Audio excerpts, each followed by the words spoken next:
Hello बच्चों। आज मैं आपके लिए एक कहानी लेकर आई हूँ। कहानी सुनना सब बच्चों को अच्छा लगता है ना? खुश हो रहे हैं ना आप, क्योंकि आज आप एक कहानी सुन रहे हैं। रोज मैम आपको पढ़ाती हैं और आप शायद खुश नहीं होते हैं, लेकिन आज आप खुश हो जाइए क्योंकि मैं एक कहानी सुना रही हूँ आपको। और यह कहानी आपकी हिंदी की वाटिका पुस्तक से है। पाठ 3, मुल्ला नसरुद्दीन की चतुराई। तो बच्चों, मुल्ला नसरुद्दीन बहुत ही चतुर थे, बुद्धिमान थे और किसी भी समस्या का हल चुटकियों में निकाल लेते थे। तो चलिए पढ़ते हैं मुल्ला नसरुद्दीन के बारे में। तो सबसे पहले पढ़ते हैं पाठ परिचय। 17 गधों को 3 किसानों के बीच कैसे बांटा जाए? 17 गधों को 3 किसानों के बीच कैसे बांटा जाए? मुल्ला नसरुद्दीन इस समस्या का हल आसानी से निकाल लेते हैं। अच्छा, आप जब तक मैं ये कहानी पढ़कर आपको सुनाती हूँ, आप भी जरा सोचना कि आप कैसे 17 गधों को 3 किसानों में बांटेंगे। ठीक है, चलिए तब तक मैं अपनी कहानी को आगे बढ़ाती हूँ। एक दिन मुल्ला नसरुद्दीन अपने गधे पर बैठे बाजार जा रहे थे। मुल्ला नसरुद्दीन किस पर बैठे थे? गधे पर। और गधे पर बैठकर वो कहाँ जा रहे थे? बाजार जा रहे थे। बाजार में उन्होंने देखा कि 3 किसान आपस में झगड़ा कर रहे हैं। उन्हें देख मुल्ला नसरुद्दीन वहीं रुक गए। वहां खड़े होकर वे उनके झगड़े के कारण को जानने की कोशिश करने लगे। तो क्या हुआ कि जब मुल्ला नसरुद्दीन बाजार जा रहे थे तो उन्होंने वहां पर देखा कि 3 किसान आपस में झगड़ा कर रहे हैं और मुल्ला नसरुद्दीन उन्हें देखने लगे। वहां खड़े होकर उनके झगड़े का कारण जानने की कोशिश करने लगे। फिर मुल्ला नसरुद्दीन ने क्या किया? थोड़ी देर में किसानों का झगड़ा इतना बढ़ गया कि उन्हें अपने झगड़े के निपटारे के लिए ग्राम प्रधान के पास जाना पड़ा।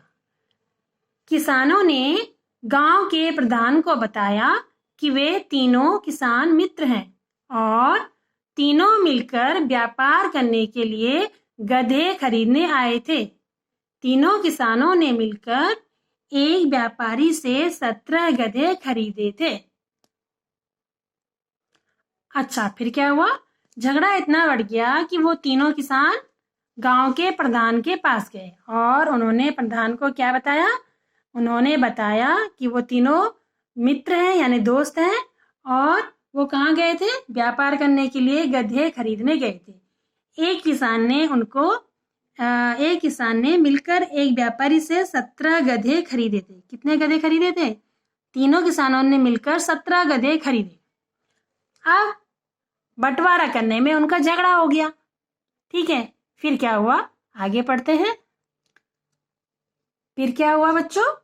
पहले किसान ने व्यापारी को कुल कीमत की आधी रकम दी थी।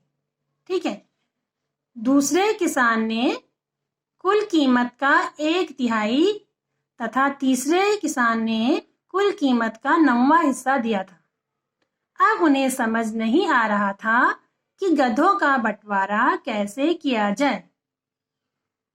गांव के प्रधान ने बहुत हिसाब किताब लगाया, उनकी समस्या का हल निकालने की कोशिश की, लेकिन कोई हल न निकाल पाए। मुल्ला नसरुद्दीन ने ग्राम प्रधान से कहा, क्या मैं इनकी समस्या को सुलझाने का प्रयास कर सकता हूँ? तो ग्राम प्रधान ने खुशी खुशी ऐसा करने की स्वीकृति दे दी। ठीक है, यानी उन्होंने उसे अनुमति दे दी। मुल्ला नसरुद्दीन ने किसानों से पूछा कि वे क्या चाहते हैं।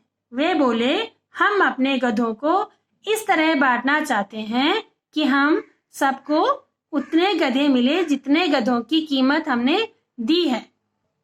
अब क्या था? मामला बड़ा दिलचस्प था। दर्शकों की भीड़ इकट्ठी हो गई थी। मुल्ला नसरुद्दीन ने गांव के प्रधान सहित उन सबको वहां चलने के लिए कहा जहां गधे खड़े थे।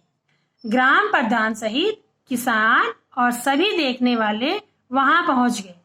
मुल्ला नसरुद्दीन ने गधे गिने, वे संख्या में 17 थे।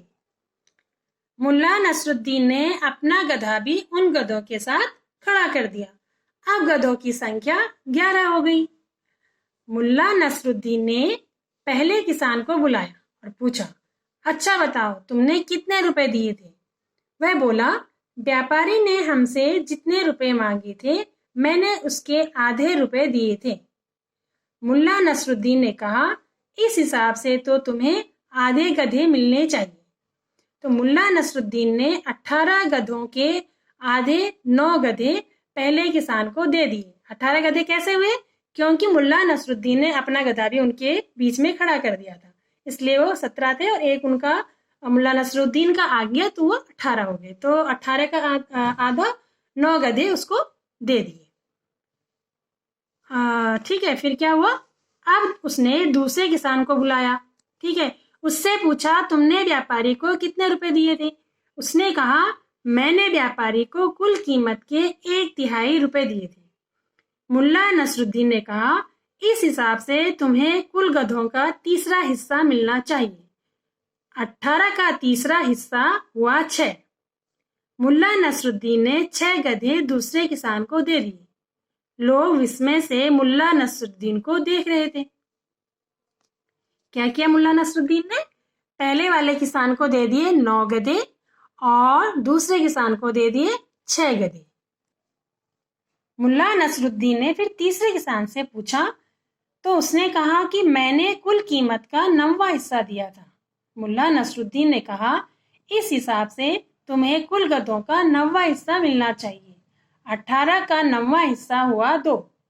तो मुल्ला नसरुद्दीन ने किसान को 2 गधे दे दिए। किसान अपने गधे लेकर खुश हो गया। समझ में आया बच्चों? आपने भी कोई हल निकाला था क्या इसका? जरूर अपना विवेक का प्रयोग कीजिएगा। अब एक गधा रह गया था। वह गधा मुल्ला नसरुद्दीन का था। मुल्ला नसरुद्दीन ने अपना गधा लिया और उस पर बड़ी शान से बैठकर बाजार की ओर चल दिए।